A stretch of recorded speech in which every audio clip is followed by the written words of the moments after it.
Hey, what's going up, guys? We got a special guest today.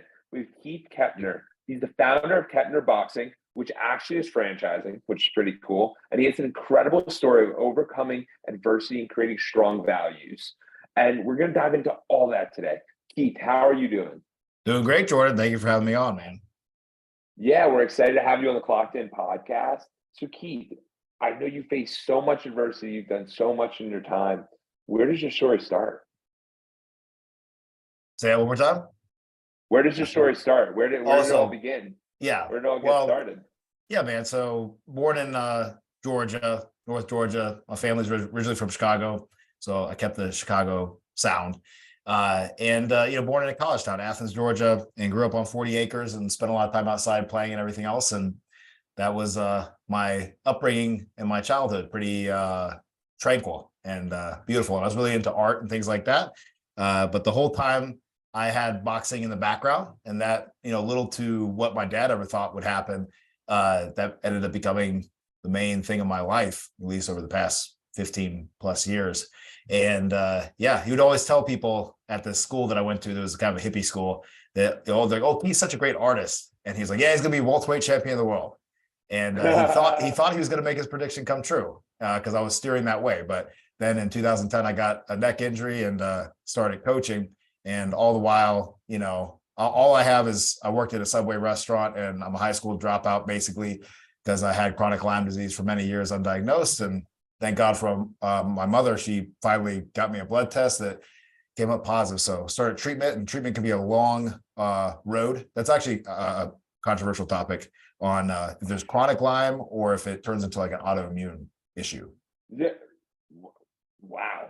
So let's back it up a little bit. So how did your dad play a role in kind of your upbringing? Because that's not too. The reason I say it is because, like, most of the time when we grow up, our parents are like, "Be whatever you want to be." Not he's going to be welterweight champion of the world. Like that's it, and that's not the trajectory you were going on. I mean, you eventually got there, but how was that for you? Yeah, it didn't bother me. I was a pretty easygoing kid.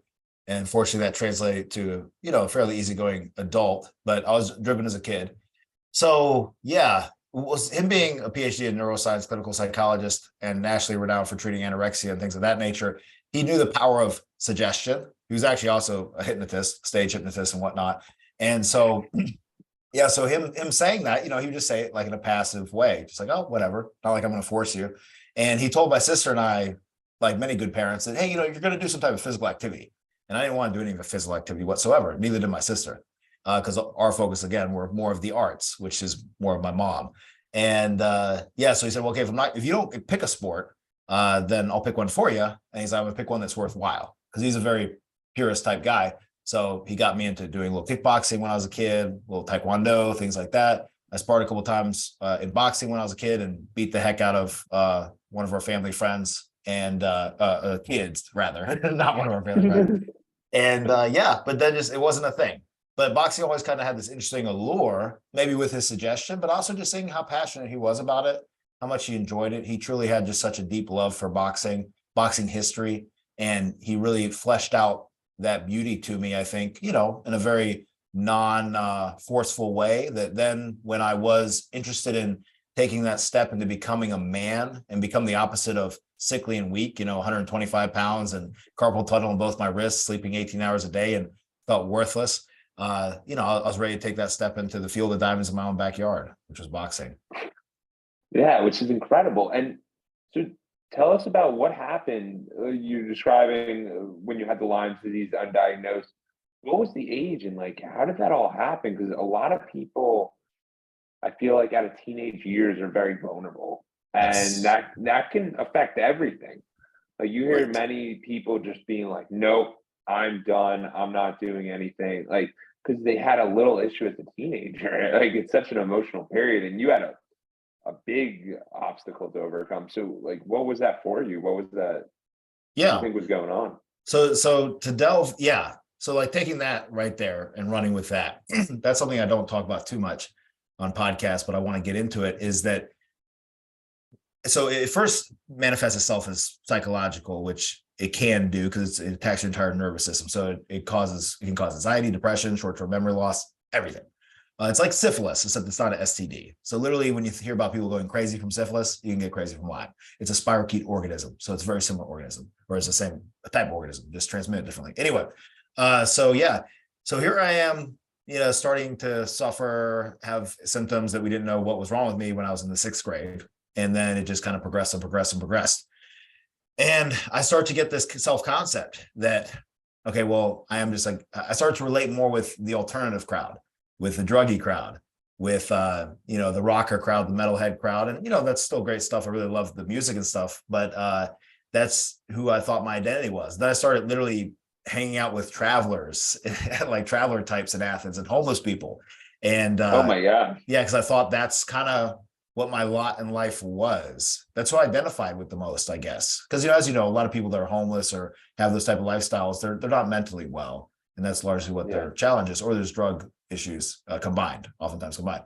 So yeah, so Yeah. I spent kind of my ages 13 through maybe 15, a few of those years, man, just like living downtown Athens around a bunch of people that would buy me a fifth of alcohol and a fifth of vodka and give me cigarettes and everything else. I was smoking about a pack a day, and just, I thought I was going to probably be dead by the time I was 30. And I also, in my own way, I thought it was part of the journey of being an artist, because I got into playing guitar and everything else and did that for many years. And I thought I was going to be like, a Kurt Cobain type character. That was, I think, my ideal and my idols, unfortunately, at that time.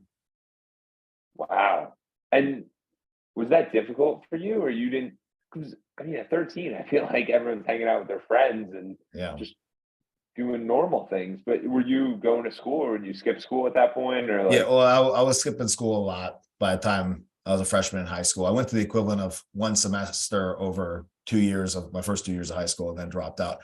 But yeah, I related a lot more to these people that were down and out and done for in a lot of ways than my peer group.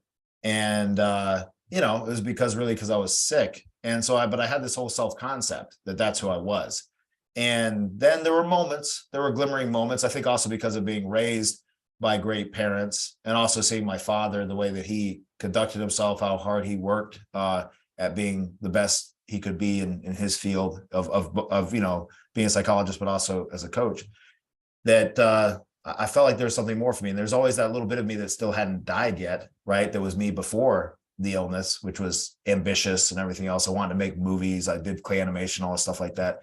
And so, yeah, then when finally, though, because after, trying to get it together, trying to drink a bunch of energy drinks to be productive, to become a better guitar player and things like that. Anything I do it 100%. I would always come up against this wall. And eventually, Jordan, it's like you go up against enough walls, and you don't know why the wall's there. You think, well, the wall is me. And it's because I don't want to succeed, or I'm just Yeah, lazy, or whatever it is, right? And of course. eventually you start to embrace that. And so thank God I finally, because of my mom, I remember when my mom called me up and told me the results that we got in the mail of positive for Lyme disease. And I remember I was with my friend. We were smoking weed and recording music. And I was so happy to have an answer that wasn't me, right? Being deficient. And it was actually something that I had always been, I felt, somewhere deep inside me, like, the body kind of knows sometimes. And I knew something was wrong, or I hoped something was wrong, and it was right. And then therefore becomes the next journey and challenge, which is that now you've identified what's the challenge, what's the problem, what needs to change, and it's up to you to change. And so many times that you kind of alluded to, we will address our challenges, we will understand them and know what we need to fight, but we won't do shit about it. And it takes us too long to do something about it. And so I vowed that I was not going to make my parents spend literally thousands of dollars a month on treatment. Thank goodness we had the means to do that. And still be smoking a pack a day of cigarettes, still be smoking weed, still be drinking all the time, and be 35 years old like I am now, and still be sick. At the time, we were looking at maybe filing disability. I was practically disabled at the time. I tried to work for about 6 months at Subway and had to quit because of fatigue and everything else. And so, yeah, that I made damn sure that that was not going to be me. And so the opportunity to do that, it's like another guy who was way more successful than me as a fighter, Forrest Griffin. He's a UFC fighter out of Athens, Georgia. He trained in our backyard a few times, and from the area. He said that the threat of getting into a fight, right, like as a competitive combat athlete, is good motivation to be in shape, right? So if it's something that you're going to do, you're going to sign up to do a fight or something like that, or even spar, it's a good motivation not to smoke cigarettes. It's a good motivation to go to bed early. It's a good motivation to take care of yourself. It's a good motivation to train hard. So it's almost kind of giving you the largest motivation you'd have besides death, which is physical pain of getting beat up. That's absolutely incredible. And I really appreciate you sharing all that. And the amazing thing is all I could think about was identity and Yeah, how you shifted your identity when you were at such a low point, because most of the time we don't see that. Like, you were like a phoenix who literally rose from the ashes, right, a new person, right? right. You come in as this artist, this person that you think you're going to be an artist, and then you come out and now you're interested in boxing to eliminate the habits because it's different. And it's crazy that it's just the identity. And how Yeah, many of us and the audience, how many of us listening are acting a certain way because of our identity? Our identity says successful people go out and drink and party and pop bottles. And it's like, no, maybe the successful person's in bed at 9 p.m. right. Maybe Well, because you're going to feel better for sure. is that's right. And to that point, is that part of my journey of crawling out of that, of the identity of a loser, a druggie, a person that was going to be a street urchin type. I had dreads for a little while, believe it or not. So that's why I'm bald now. It's because I lost a little bit.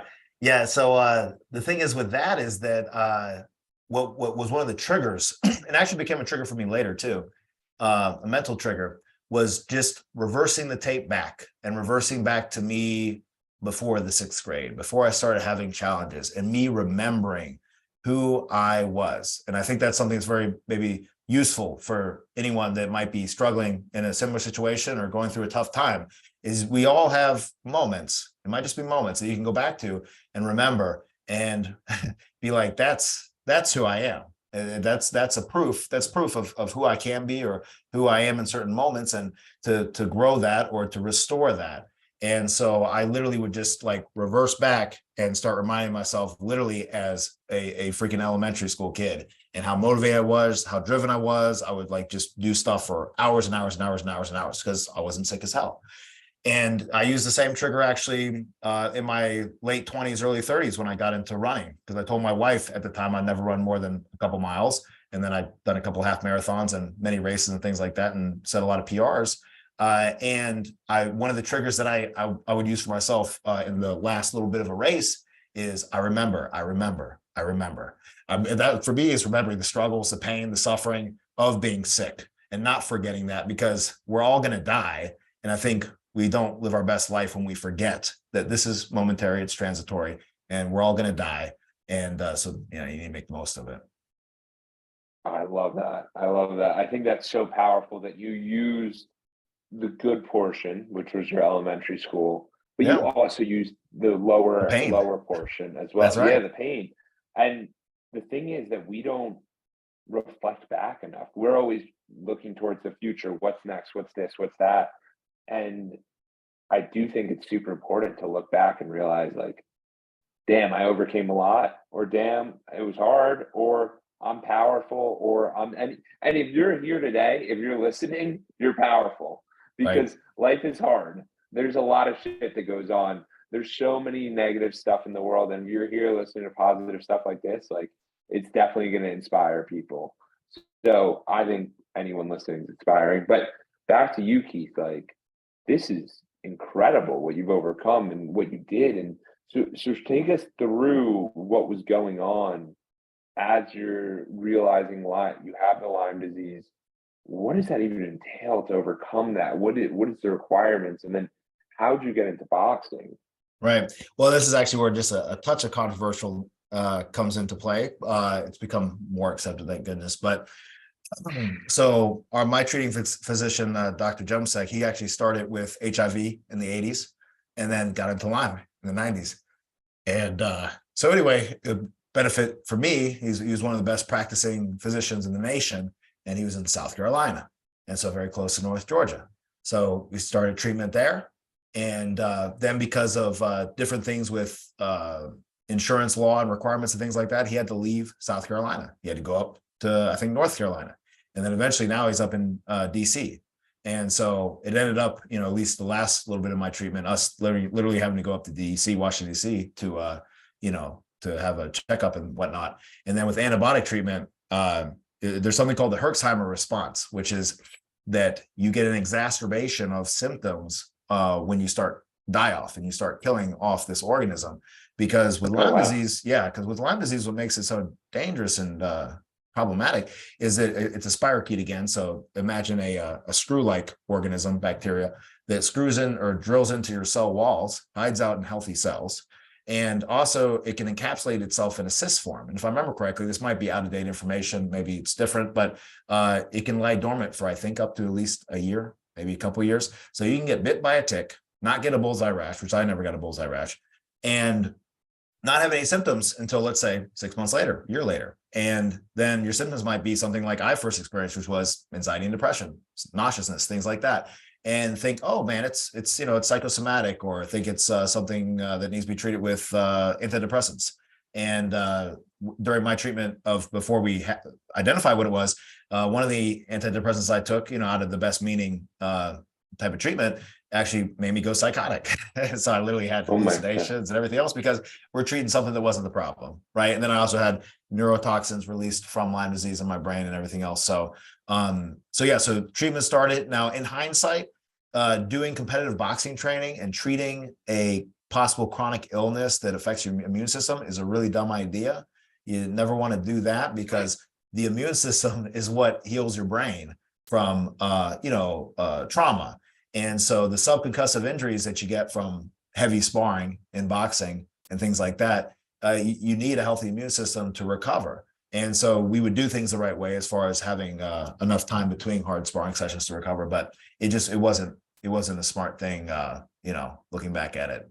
But that was all part of the journey. And my joints were shot from Lyme disease. And so there were some times where when I was boxing in the United States, and I also did boxing in Mexico, where I wasn't able to throw a punch for a month, and I just would work defense, footwork, things like that, and also started visualizing too. And that's where I actually identified, I use this story for a lot of my fighters to help them understand the importance of visualization. And any, obviously, sports psychologist or anyone knows the importance of that. But so my dad would always tell me, oh, you're a little bit tight and you want to be really loose as a fighter to be an effective fighter. And it wasn't until both my shoulders were, really jacked up and I couldn't spar or anything else like that, that I was like, okay, well, how can I get better? My dad's like, okay, well, you can visualize, right? So stay in shape and visualize. So every night I would turn on the clock, a timer, round timer, sit there, close my eyes and visualize sparring and fighting people and literally playing out, my best type of fight and dealing with getting hit with certain shots and then responding to those certain shots and overcoming that. Getting hit, coming right back, little things that I struggled with. But it was amazing though, when I really was getting good at visualization, it was when I was able to identify the tension, because the moment I would close my eyes, focus for a moment and then turn on that clock. And once I heard the ding, ding, ding, ding, ding, and I see that person across from me and the round starts, I felt my shoulders just shrug up a little tiny bit. And that's where I was able to identify that tension. So then therefore, when I was able to actually go back to boxing, one is I stopped injuring my shoulders, because if you have that tension, it's part of what causes the injury sometimes. But number two is I was fast as hell, I hit harder, I wasted less energy to hit hard, and was able to just come back off of no sparring, months of no sparring, and when I should be rusty, and come back and be sparring and actually looking better than when I left. Yeah, and I would two things. So I think the first thing is that you boxing might have given you the confidence to overcome the Lyme disease and actually look for something promising, because it's tough. Right. Like an object in motion stays in motion. If you're not in motion, like you're sitting there, it's kind of tough.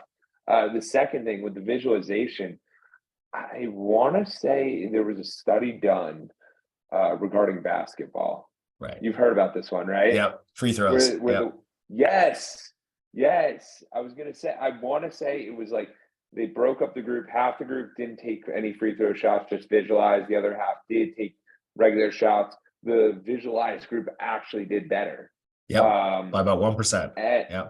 yes, and they were training. And so the reason I say this is because a lot of people relate visualization to sports, which is good. That's one avenue. There's also the avenue of visualizing your life. And Right. I do this sometimes where you close your eyes, you take yourself to a moment, and I'm telling you, it's hard. It's very difficult because it's hard to imagine yourself standing on stage, speaking to 10,000 people, impacting a ton of lives when you don't know what that's like. So Right. you have to imagine what that's like, and you have to bring yourself to that place and be the presence. And is someone calling your name? Are people speaking to you? How do you stay focused? How do you put it all together? Right. So, and it takes time, but these are the questions you ask yourself so that when you go there and you have that experience, it's like it's been there before. And Right. this happens all the time. Yeah. Oh yeah. No, so true. So true. And yeah, I mean that's how you prepare, because what is imagined vividly in the mind is, experienced by the body the same way as the actual experience. So that is the only way to prepare for something you've never done before. Exactly. And then also too, it's like a quote that I love that I'm sure you've heard, and perhaps everyone listening has heard, but what is luck, right? It's when preparedness meets opportunity. So I was doing my best to be prepared, but there's still that luck factor, and but you can't control that. So don't worry about it. But I got my neck injury that interfered with my spinal cord 2010, July 4th. And so it made it so I don't need to get hit anymore, because I could risk getting paralyzed.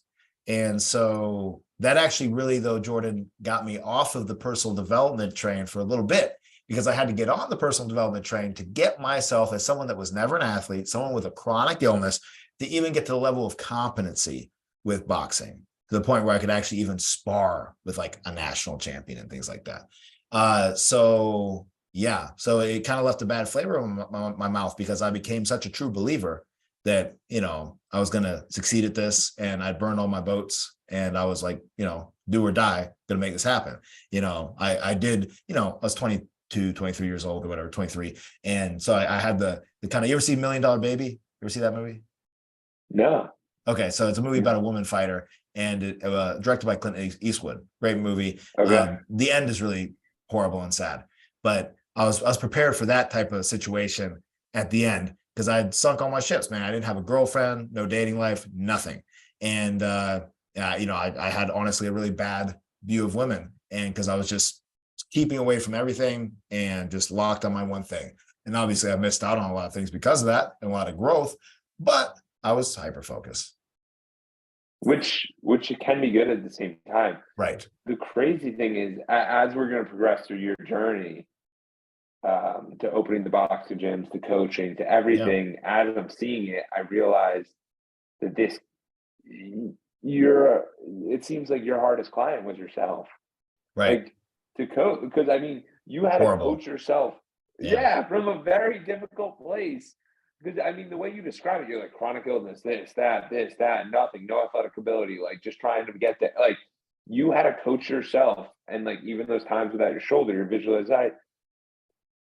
So all I would say is, like, whenever you're putting a lot of effort towards something, you might not know what that outcome might be. You might have an outcome that you deem that you're like, this is the outcome, but Right. there might be another outcome in mind that might be a whole lot better and a That's whole lot right. more scalable.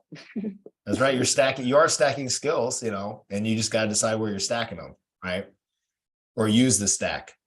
So that's one thing Exactly. that's cool about the business aspect, is that, like you and I were talking earlier, about video editing and things like that. I spent a lot of my youth, like I said, doing clay animation, doing, movie stuff. And so I've told my wife plenty of times, like, man, here I am doing some video editing here and there just because I enjoy it, but it also has a purpose as far as business or marketing or what have you. And it's just another skill just to stack on top of it.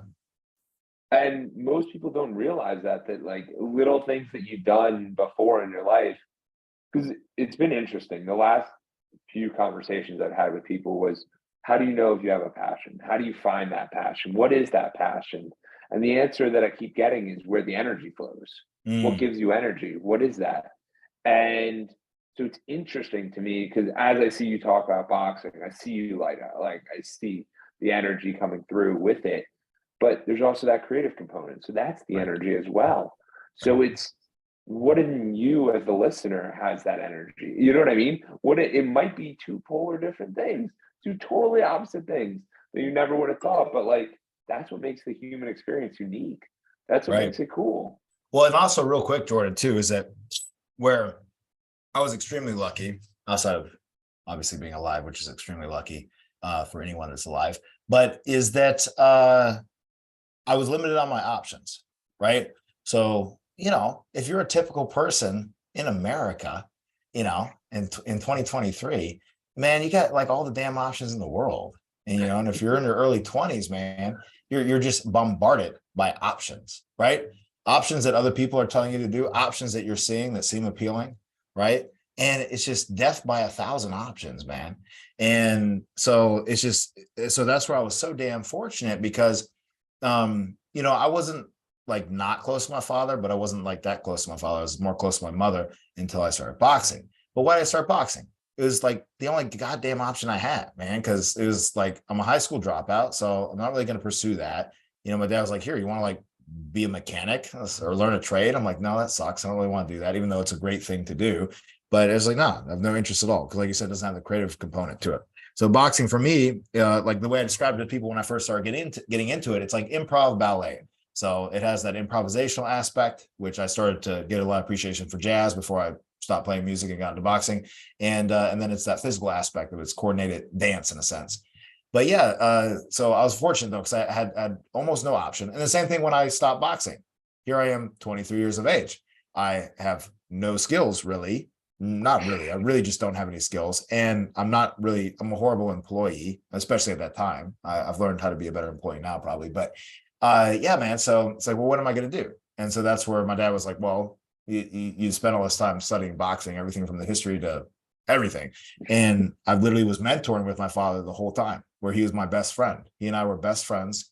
And, it was the greatest times of his life, he told me afterwards. And he was my mentor, as being a man and also as a coach. And so I got to the point working with him during that time, being trained by him, largely just solely trained by him, that I could coach exactly how this guy that's 65 years old at the time coaches, who's been doing boxing since he was 16. So, but I had no other option. But I was a benefit from that because I utilized the one option I had versus if I had too many goddamn options, who knows what I would do? Maybe I'd still be floundering around, right? Kind of pursuing and chasing after, things or maybe, the beautiful analogy about what is it? The sirens, right? I was fortunately forced and strapped to the mast myself through happenstance that I was able to avoid the siren call on the rocky shore.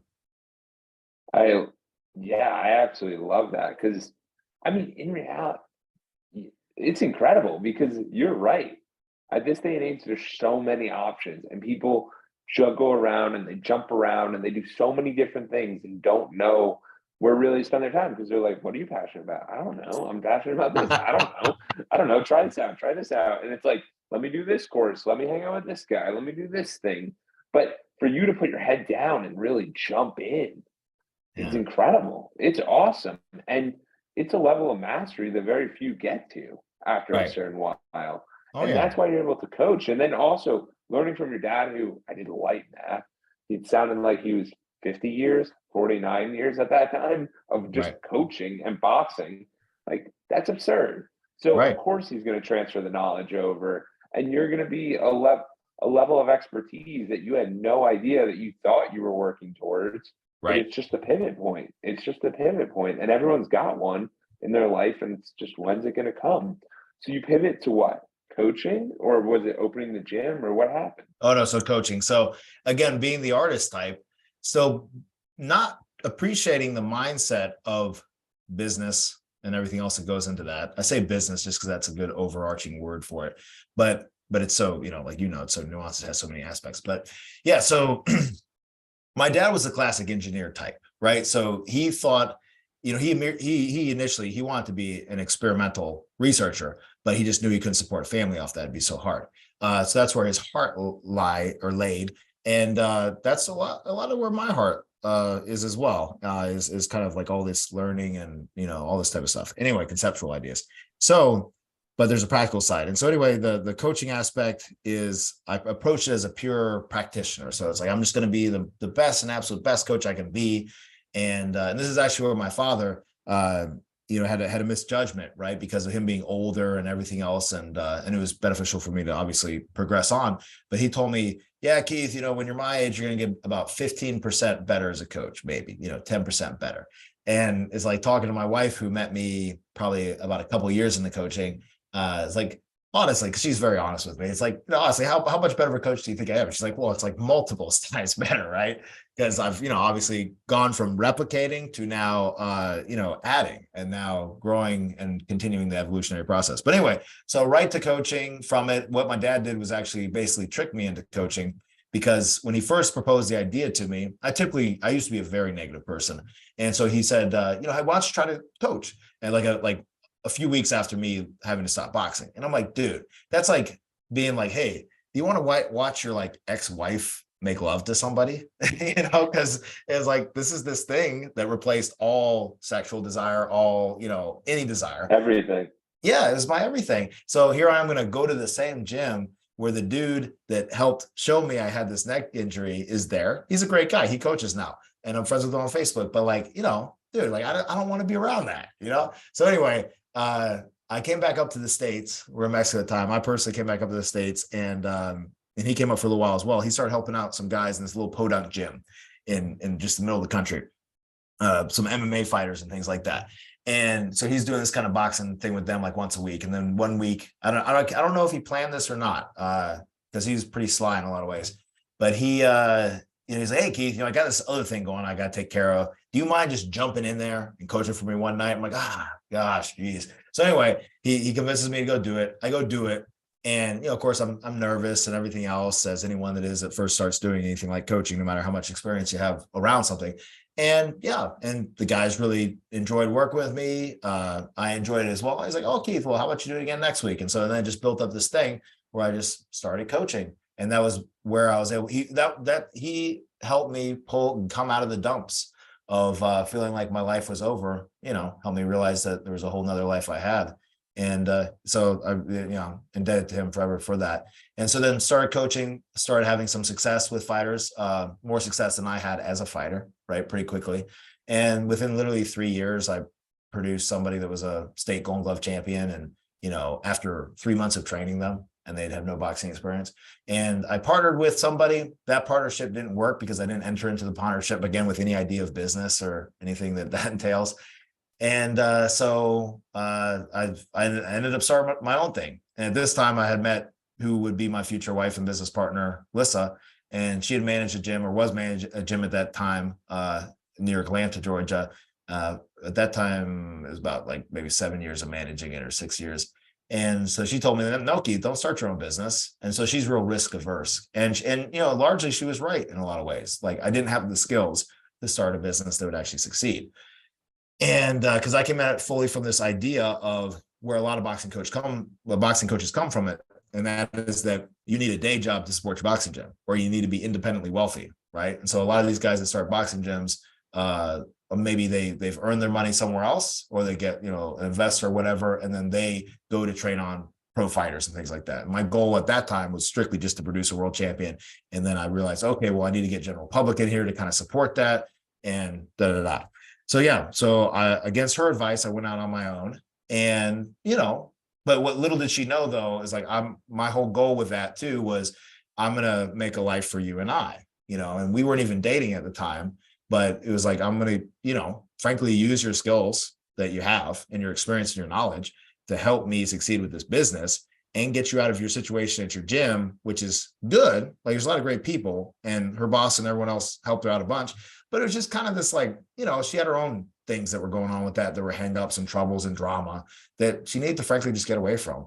And so, after about a year into it, so after about 2013, I was just basically, she ended up moving to Athens, and her and I, got together. And she told me, like, if we're going to get together, the long story on that is that she broke up with me one time. Then I courted her for a year and a half, and then started, like I said, courting her. And then she's like, if we get back together, we're going to get married. I'm like, absolutely. So, so boom. She moved to Athens. We, started running the business together and started growing it, fairly quickly. But in that process, then we maxed out about her knowledge. And so then we both had to start growing, right? And largely that fell on me to really start growing and learn how to market, learn how to sell. And then after that, learning then how to scale. Because with her, people had told her at her old gym, like, hey, Lissa, you should start your own gym sometime. You ever going to start your own gym? She's like, hell no. She's like so against it. And it's true, by herself, probably not a good idea, right? But I think you bring up a major point of bringing in the right people and Right. bringing the team together, because that helps a ton. And then also, if you go in something knowing, hey, I might not know everything, but I can figure it out, Yeah. that's great. That's Right. so, dude, because there's no way you sit at home.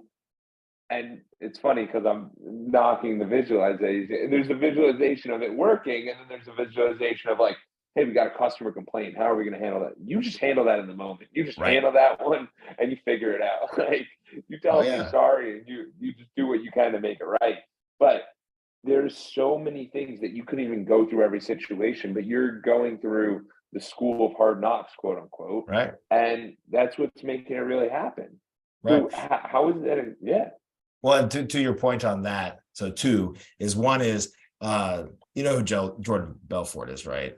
Yeah, So of course. he has a really cute thing. He's like talking about the visualization thing. And, again, there's a lot of value to it. I preach it to our fighters and things like that. And also it's good for, people with many endeavors. But, he's like, like the secret type thing. It's like, oh, you're sitting there, you light your candle, and you visualize, the check is in the mail. The check is in your mail. And little do you know, all it's in the mail is an eviction notice. And your wife is sleeping with a neighbor and all that stuff, because you actually got to take action, right? And that's where try and prepare.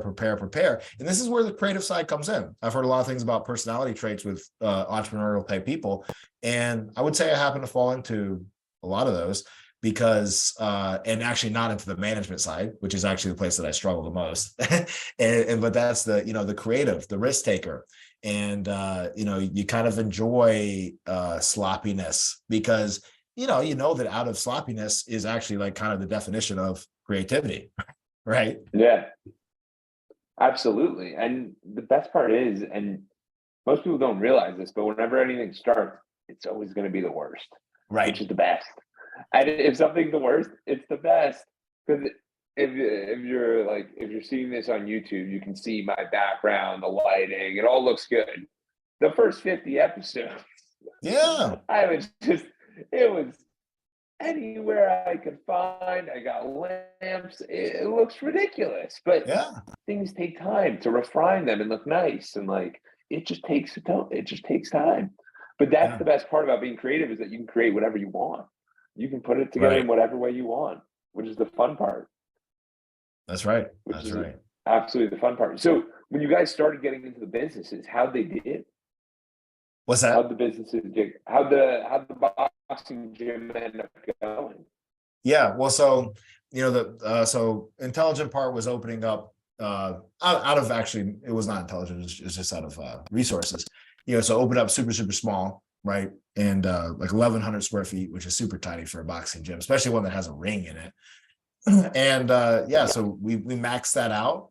And then we moved into a larger location that was about double the size. So about 2,400 square feet.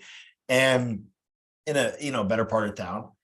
And that's where I realized, because we also got married at that time. And it's like, wow, like I gotta take this serious, At this time I'm 26 or something like that. And I'm just like, dude, like now is the time. Like if I'm gonna actually, because we have this like rent now, it's over double what it was and more expenses and et cetera, et cetera, et cetera. So yeah. And so that's where I had again, Providence came in a sense, but also too, it's like I've had these individuals that have come in my life, like it's my father, obviously, but these other folks that play as mentors. And part of it is luck, but again, it goes to that preparedness thing, meaning that from maybe boxing, I learned how to be coachable and also know the value of coaching. And also when you coach people, it actually makes you more coachable, right? If you actually become a good coach. Now, granted, there are coaches out there total a-holes that are not very coachable, but when you truly, in my opinion, become a better coach, you're pretty damn coachable. It's like if Jordan, you were going to coach me on something, man, like, I pride myself on, yeah, like take the direction, understand, don't over question until I understand it. And then, maybe execute, and then maybe come back and be like, hey, like, well, could I change this maybe? Right. So this one gentleman came into my life, cold called me. He had a marketing company in California. And, you get phone calls like this all the time.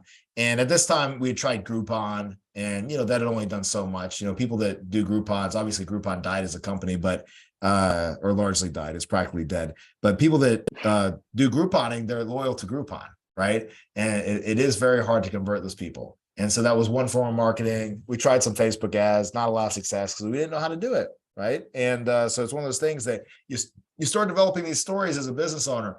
Oh, well, Facebook ads don't work, right? Or, this thing, that doesn't work. And it's like, well, dude, no, you just don't do it right. Right. And so why don't you go ask someone that knows how to do it? Then only after you've exhausted that, you determine if it works or not. Or like how Brian Tracy said it, and it changed my life reading some of his books, like No Excuses, is that when you learn something new, try it 9 times.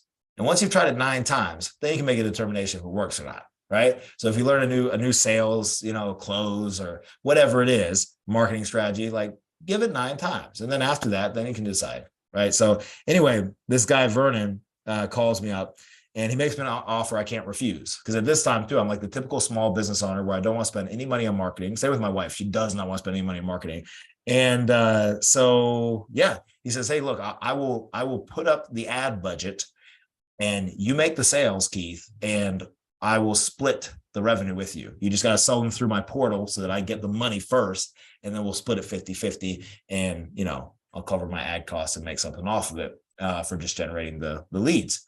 And so he became my first actual real business mentor outside of my wife. So my wife was very good on the structuring side and systemization side, and just simple things like member management, like those nuts and bolts stuff you need to just be alive, right, and to have it work. But as far as the actual growth side of the marketing, the sales, things like that, that's where this guy Vernon was a game changer. So then again, I'm coachable, so I started asking him a bunch of questions. And again, the thing about luck, kind of going back to that, is that now why did this person become someone that truly helped me out a bunch and helped me have a paradigm shift?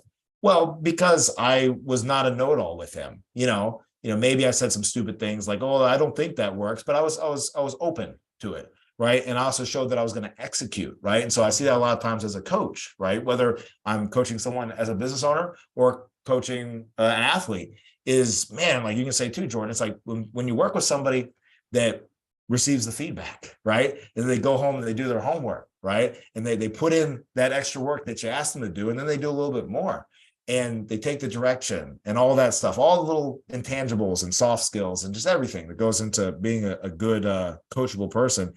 You're like, dude, I want to help you out. Like you just, as a coach, right? You just become so passionate about like just giving your all to that person. And so that's, I think, an advantage I've had is through being a good coach. I attract people to coach me. Exactly. I completely agree with you. And the other part is that you weren't scared to go.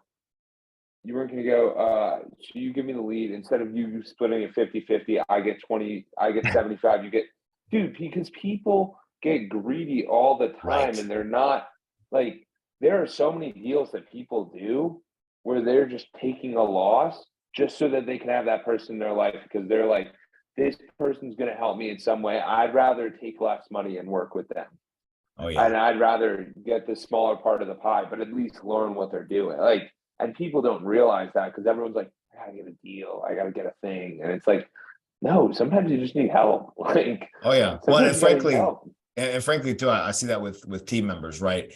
So someone that's, like fresh out of college or super young, man, when you start working for a company, no matter what size it is, but specifically if it's a mom and pop type business or, small startup type business, man, you have so much dang opportunity, man. So if you're too concerned about like, oh, like, am I going to get this little pay raise and that thing? It's like, dude, how about you go in there and freaking just crush it, man? And if you crush it, you'll actually help the business succeed. You'll have that much leverage in a smaller business as a team member to help it succeed, that, dude, you'll become so damn invaluable that then at that point down the road, your negotiation power will be almost limitless, versus like you're kind of talking about being like kind of trying to pinch the pennies. And yeah, man, you can only pinch a darn penny so much, man, before it just slides out your hand. I mean, it's true. Like it's funny because I was sitting here and I was like getting ready before this podcast, and I'm like, damn, like we're recording this podcast like kind of later in the night, and I'm like, wow, I've done that, but I've also recorded podcasts at like 7 a.m. Right. And I'm like, what if and I thought to myself, I was like, what if I was just this? Hey, we can only do it during these hours. Think about how limiting that could be. Think about how limiting that would be. Instead of Oh being yeah, oh, we need to adjust time. Great, what time? I'm good whenever you are. Like, that's right. because that little bit puts you just eons ahead of people because when it's difficult, especially if the person you believe can help you in some sort of way, you make it as convenient as possible. Oh, Right. I have to drive 45 minutes. Great, great. We're only going to meet for 5. Great. Let's make it That's right. happen because you might learn something that you never would have thought about knowing before. And you just have to get around these people. Right. And playing off of that concept right there, Jordan, is that when you do it the way you do it or you're talking about, you will more than likely be successful by some metric. You will experience progress, right? Which is what success is, right? The progressive realization of a worthy ideal, right? Now, if you do it the other way, right, which is you set these automatic brakes and limits on you, then you'll be left with only one thing. You'll be left with a story, right, of why it didn't work out that preserves only one thing, your ego, right? And it doesn't own up to the full truth, right? Sure, it might have been a bad economy. Sure, you might have lived in the wrong town. Sure, you might have, had something horrible happen to you. These are all truths, but it's not the full truth. So you have this story. It's like I remember our first full-time employee we hired, because again, I go from working at a Subway restaurant, being a sandwich artist to trying to manage people and run a business. So our first full-time employee, great guy, we onboarded him horribly, and all the classic mistakes you can make, and being way too negative, right? That's another thing too, is that here we are talking about like really like strong specific points, but it's like, dude, you gotta, in my opinion, in my experience as a business owner and as a leader, have those soft skills to be able to give people positive feedback, let them know they're doing right. Not like I don't ever make those mistakes, but man, I've seen so many people, they're just like, oh, well, you did this wrong. You did this wrong. Well, hey, you did that. We lost 2 clients because of that. And like, all you hear about is all the crap you screwed up. And you're like, okay, so what am I doing right? What can I do more of? That And I think, Keith, that's a huge point that people underestimate. Because the thing is, like, the amount of times that I'll get an introduction, and if the intro goes really well, I'll text the person who introduced me and go, "Yo, they're fantastic. Like, thank Right. you so much." Because people don't.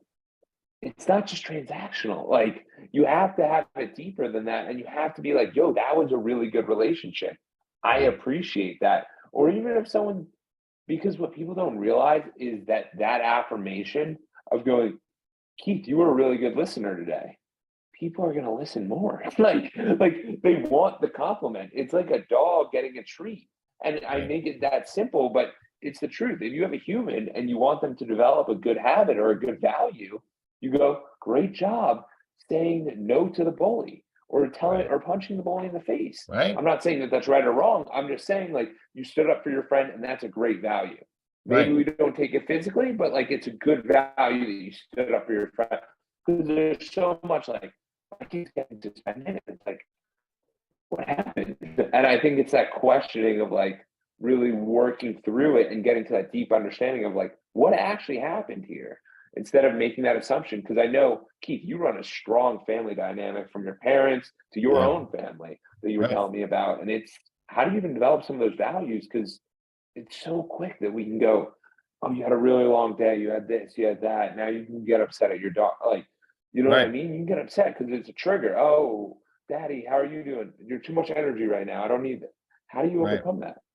Yeah, well, through constant practice. But again, it's one of those things that uh, is the benefit of being focused. I believe the more as people we can be focused on being philosophers, which doesn't mean just reading, but being a practitioner of wisdom, or a lover of wisdom, rather, is what the actual word philosopher means, lover of wisdom. The easier all this will be, or rather, not the easier it will be, but the better you will be, maybe perhaps when those situations come up. But that always that proper frame, it's like with our wonderful daughter that's 6 years old, is that she's not always going to be 6. And we're blessed for every moment that she's here with us. And it doesn't mean that stuff she does isn't annoying as hell, and it gets on her nerves or whatnot, and or doesn't listen or throws a fit. But just to remind yourself of the full picture, right? So always just getting things back into frame. And we lose touch with reality. And that's where, again, being raised very much with that appreciation for science, logical thinking, and things like that. I was raised in a very non-spiritual background or an experience growing up, but it was one rooted in strong ethics of being, steadfast, honest, and straight shooting. And so even though I fell off of that in my teenage years, I reverted back to what I was raised on, which is oftentimes what we do.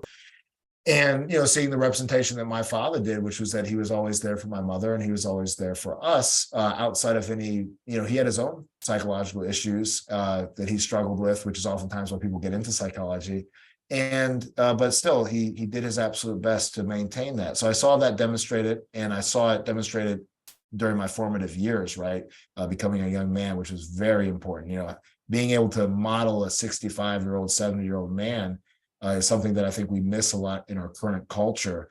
We're too much around others that are our peers instead of our superiors, right?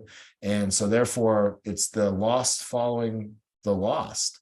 And there's this beautiful story I remember hearing that Earl Nightingale tells. You ever hear of Earl Nightingale? I think I've heard it before. Okay, so he's one of the old school, kind of motivational speaker guys, Yeah. and from like the 50s, radio show personality. And he tells a story about the shopkeeper, right? So there's a shopkeeper in the small town, way back in the day, let's say like the 1930s, and he has this big clock he keeps in the window of his shop, and he listens for the quitting bell whistle at 5 o'clock every day to make sure that his clock is on time, right? And so if it's slightly off and he hears that whistle, he knows, okay, let me move it a couple notches over, make sure it's on time. So then one morning, or he notices rather, that there's this guy that stops by the clock every morning. And so one morning he's out there cleaning the window, and he says, "Excuse me, sir, you mind if I ask? I notice you stop here about every morning. What are you doing?" He says, "Oh, well, I blow the quitting whistle at the factory down the road, and I want to make sure that I adjust my watch to make sure it's on time." So you see, they're both following each other, and they both could have been off by, hours, and but that's how we are with our life. Is we'll come into a scene, whether it's as a coach, as a business owner, or as an employee, or as a father, family member, and we'll start mimicking and following people that don't know any better than we do. And so it's always very important to reevaluate, and again, to make sure that you aren't just following someone who's just following someone else that has no idea where they're going. But again, that's the challenge that we have, and that's why I think it's a real detriment to our current society over the past few hundred years, really. I guess ever since formal schooling, obviously there's been great benefits, right? Literacy rate and things like Of that going course, up so yeah. much. But the downside is you have these kids that just hang around a bunch of other kids their age, and they're all idiots, right? And they have no perspective. And then in contrast to that too, they don't learn how to actually mentor anyone younger than them too. Versus, throughout the vast expanse of human evolution and development, we've had that experience as a unit, as a family, to learn from someone older than us, to start that mentorship younger versus waiting until we get out of college. And then also that experience of helping people that are lower than us and helping us be the example and taking care of them, learning to do that. And obviously people do have those experiences in our modern society, but I don't think enough. And so that's where I think I benefited greatly. I could not agree more. I think it's pivotal to get people who are above you, and above you, usually they're older, Right. or just because they have more experiences, and helping out people that are younger than you. The other really important thing is like with Edwards Consulting, I have 5 pillars. It's mental health, physical health, community service, philanthropy, spirituality, and relationships. And when I talk to people, we talk about mentors. It's This was a huge distinction for me that I think is just massive. When you pick a mentor, they might be a business mentor. That's great. That does not mean that they're always a relationship mentor. They might have Right. been divorced 3 or 4 times. And realizing that realization that, hey, you help me in this subject, you don't help me in That's this right. subject, is very important, because as we grow up, we find this a lot with our parentals, that they're always right. They're always right. I'm 27. I see it all the time with friends of mine. They go, I gotta talk to my parents. And I'm like, about what? And they're like, how do I do this? And I'm like, do your parents know how to do that better than you? And they're like, I don't know, but I have to go to the, and it's like, no, you have to make your own decision. Like, if Yeah, you need help, if they know something, sure, right, like, go for it. Like, then they are a useful attribute. If they don't know something, they're not useful in that regard. And everyone has a place to fit. But to place someone that has that much control over your decision making is incorrect. right. That is incorrect, because that's not fair to them and it's not fair to you, because it puts a strain on the relationship that's like, oh, well, they told me to do it. And okay, what's the market going to say to that? Like, Right.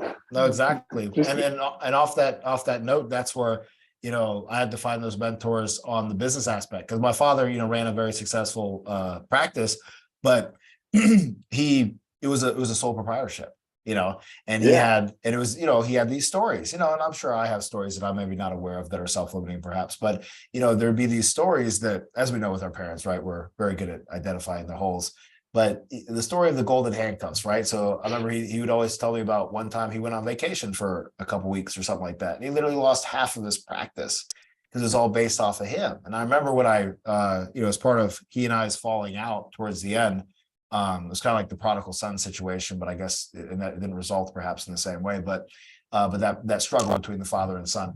But I remember, as I got more competent with business, saying like, well, why couldn't you have scaled it? Why couldn't you have this? And he had a lot of stories for why he couldn't. And then I'd ask him the very profound question that we should all ask ourselves when we're struggling, when we say we want something, is that, well, has anyone else done it? Right? Has anyone else done it maybe with less than you have? Right?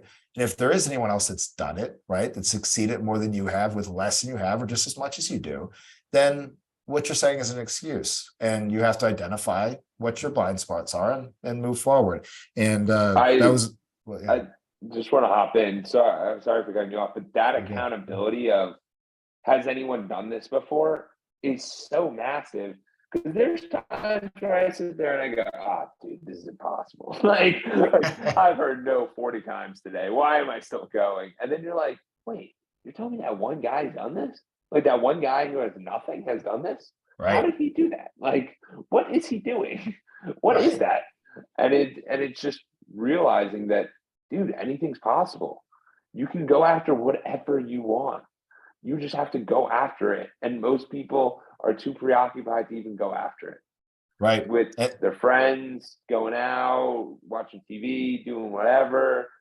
You gotta go Yeah, after it. that's right. And you have to pay a price, right? And it's almost cliche, but it's like you pay the price of, you know, the reward, or the price of the penalty of not doing it, and the depression or the feeling of loss that you can experience from that. And it was something, again, to kind of go back to Brian Tracy, uh, great author and motivational speaker, but is that it was something that changed my life, because again, coming from someone that I just have a GED, and when I went to school as an elementary kid, I went to a hippie school. So I just did art a bunch, and I didn't learn how to multiply by the time I was in the fifth grade at all. And I knew nothing of it. And so I have very little education besides, like self-education, education from my father and mother. But what he said is that everything is learnable. And man, when I heard that back in about 2015 and 16, when I'm really at this like kind of make or break point with a business, everything is learnable. Nobody's better than you. Nobody's smarter than you. Everything is learnable. They're just doing things differently than you are. And it really helped change my perspective, because here I am, in a college town, Athens, Georgia, UGA, University of Georgia, and I'm looking up to all these college kids, which are younger than me, and because they're in college, because they have a degree. And, I know it automatically sounds like I'm just like crapping on people with a degree. It is what it is. It's great. It can be an advantage, but it can also just be nothing. So, and it can also be a disadvantage Well, too. I've seen well, it play out all three ways. I, I think that you yourself have built up such a story that I'm coming out of this and this is not going to affect me at all. But Right. that's where it's, because that's your viewpoint, and that's not a Right. good or bad thing, but it's just, it helps you. The fact that you think that way helps you produce things, outlandish results that Right. most people don't produce. Most Right. people don't have multiple boxing gyms. Right. Most people are not franchising. Most people aren't business owners. Most people aren't out here doing it on a Thursday night at 9:15. Right. Most people aren't doing it. And that is what's the difference. So just because you speak that way doesn't mean that's actually how you feel, but to Sure. yourself, you have to come out that way because otherwise, I'm just not going to be who I am. That's right. And if someone's offended by that, that's fine. That's good. And we should That's right. talk. Because you That's have to right. understand that everyone has a different perspective. And if their perspective offends you, that's okay. That's right. It's better not. It's better off not doing it. It's fine.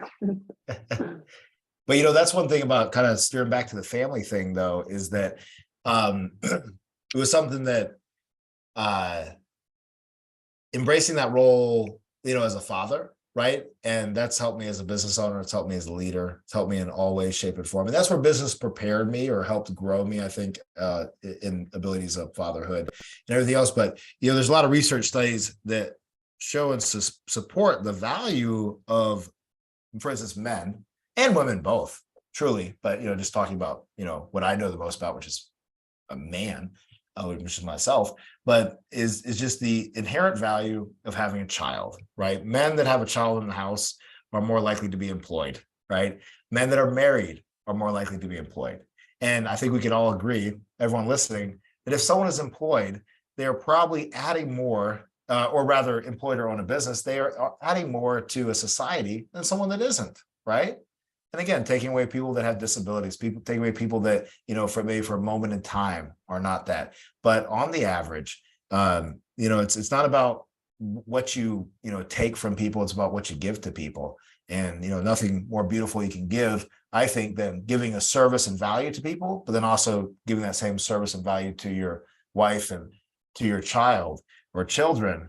And something with marriage, though, that has been really powerful for both my wife and I, because we've changed very much as people. She went from being a competitive athlete to having nothing to do with it now, and being getting back into her roots, which is music.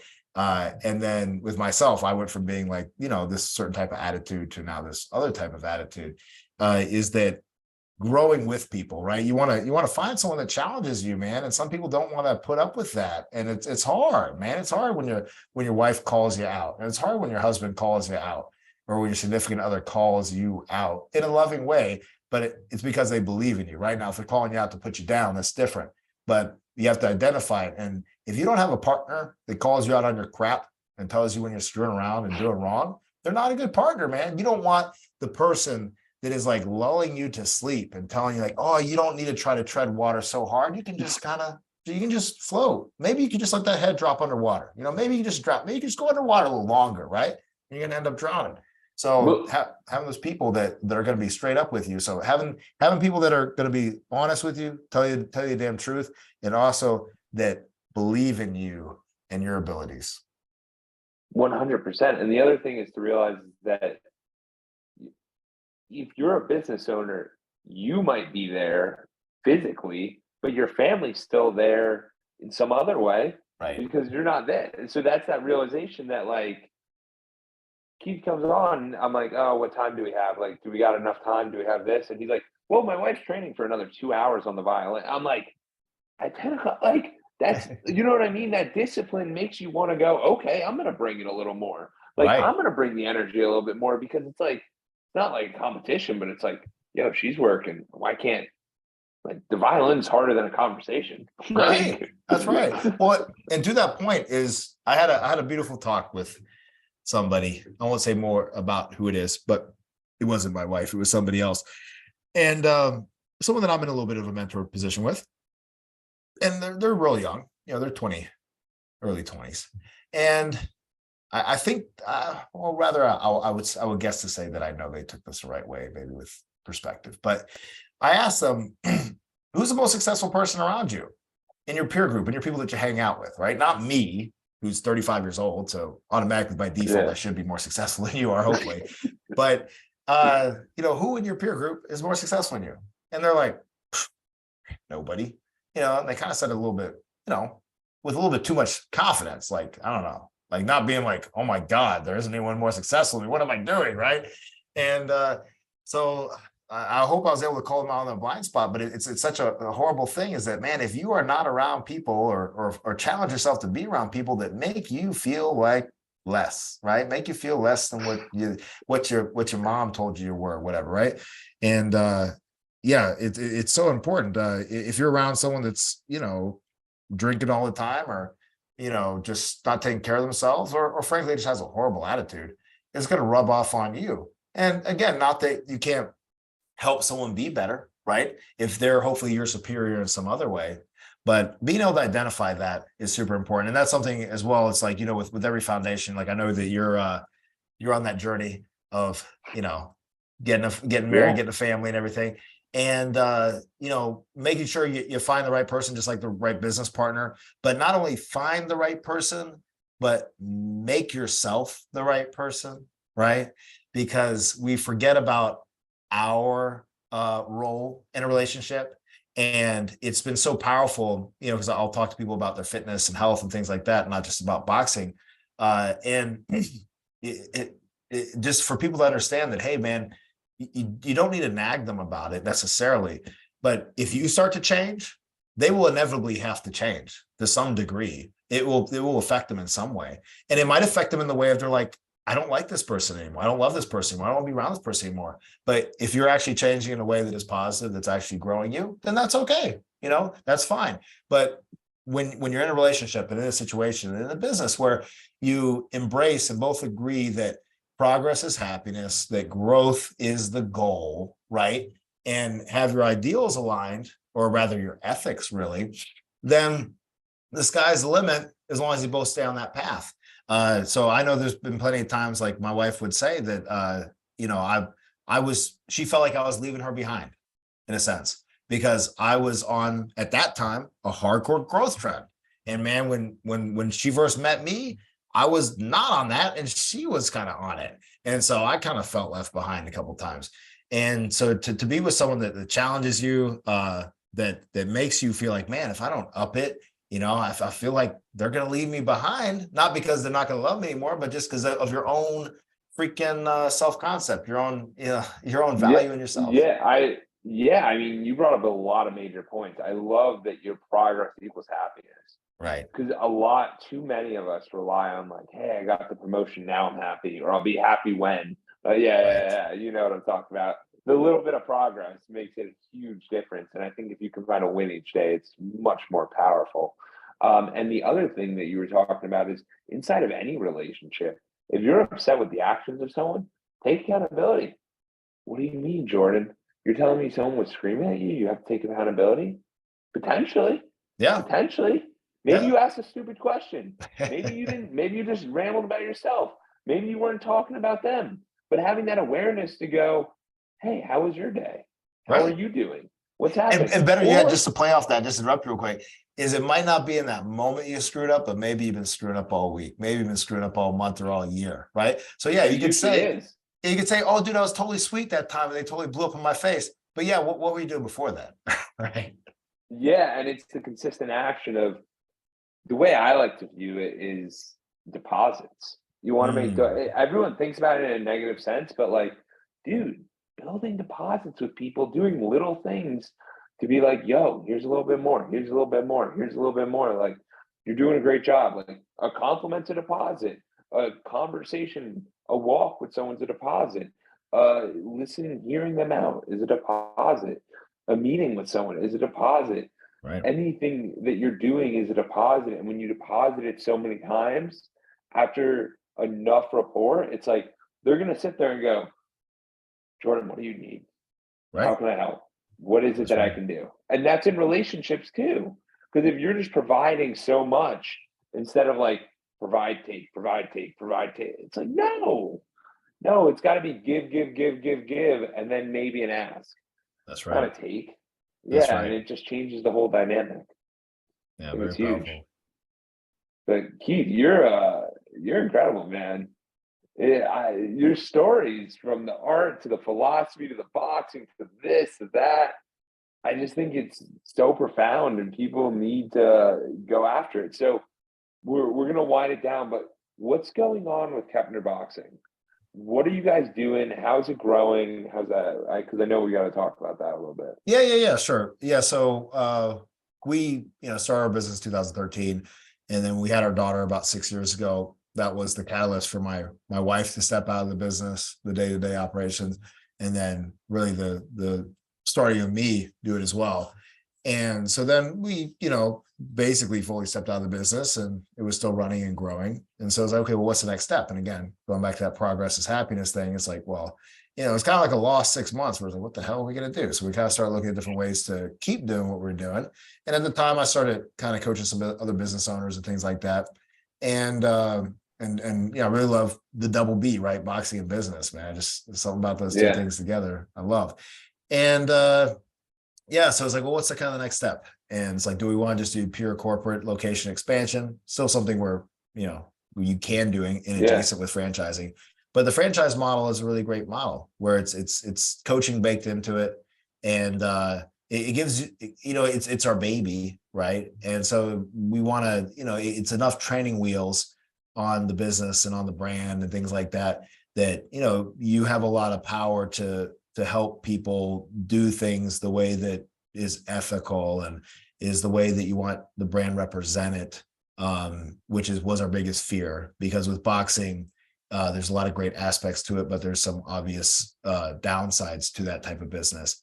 And as far as just how it treats people and whatnot, and its perception. So it kind of gave us the perfect avenue to go forth with. And we ended up hooking up with a fabulous company to develop the franchise, and for a very, very nominal fee, and with great support and everything else. And so then we started offering franchises August of 2020. So we started the process before the pandemic hit, and then stayed to our guns through the worst, frankly, the worst parts of the pandemic, and then started offering in August of 2020. So, which is funny about that, because, imagine me talking to people about a boxing jam franchise, and like most people aren't even allowed to go to a gym, and it's such a dependent model on other people, and you being with other people, like not like 10 feet Yeah. away from other people, like with other people. Like, you did your Muay Thai class, you told me about, Yeah. you were with your buddy, right? So imagine, like, how people were viewing that type of thing. Like, dude, no, like in-person fitness, that's done for, that's never going to be back. And so it was a great experience to start off like that, because then when that kind of faded away, then it was like, oh gosh, like everyone doesn't think this is just the most ridiculous idea in the world to do in-person fitness. Which is a confidence boost to you, because you probably heard no so many times, and you're like, am I doing the right thing? Am I on the right path? Am I doing the right stuff? Oh But yeah, yeah, no, when you know you're doing the right thing, you're doing the right thing. Whether the market sees it or not, they will eventually see it. right. And Which I think is the super. idea too is that whenever you expand into a larger realm of business, because we're like, owning one business is one thing, owning a couple locations is another thing, and then going to like a franchise, which is, has the potential to be a very big business. You have to start expanding your time horizons out greatly, right? You can't be like, dude, I want to do 20 and a year or whatever, 20 franchise partners. Well, I mean, if you got like all the things to scale that, but it's not probably going to be like that.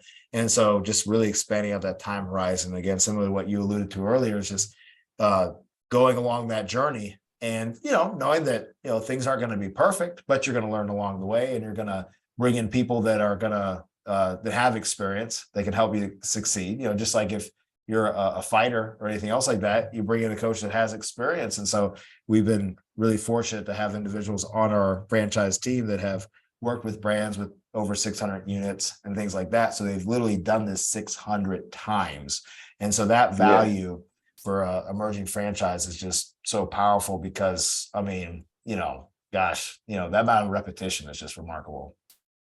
Yeah, it's the reps. It's all the reps. That's right. So, That's right. Keith, where can people find you? Yeah. Where can they So, hear more about Keppner Boxing and everything? right. So great place to go is our website, keppnerboxing.com. And if someone wants to look at what the franchise aspect of the business is, they can go there, click on franchising, also just kind of read about us and whatnot. We also have a good little YouTube channel with about maybe 4,000 subscribers, and there's a lot of good boxing content on there. And then as you and I were talking about earlier, I got a good little social media presence on Instagram and whatnot. And it's good stuff. It's not all business oriented. Sometimes it's with the motivational aspect. I did radio for about 4 years, where every day Jordan, I was doing a motivational 45 seconds thing on it, and then a 30-minute show every Saturday. And so it's something that, very passionate about, and it's something that I believe is our duty as husbands and wives, as business owners, as leaders, as fathers and mothers, to make sure that we continue to grow ourselves, similar to your tenets, in all the ways philosophically, and that also goes into the spiritual realm as well. Absolutely. Keith, I appreciate what you're doing in the world, and we need more of Keith. We need to be sharing Keith, and we got to hear about what Keppner Boxing can be doing. Because the thing is that the values behind Keith, I think, are some of the most impressive stuff that I've seen. Just because most people are you can get deep with people, but Keith is like instant. This man's just dropping knowledge. So I appreciate it. This has been awesome. I'm going to drop all the information in the show notes, and I'm looking forward to this. Awesome, brother.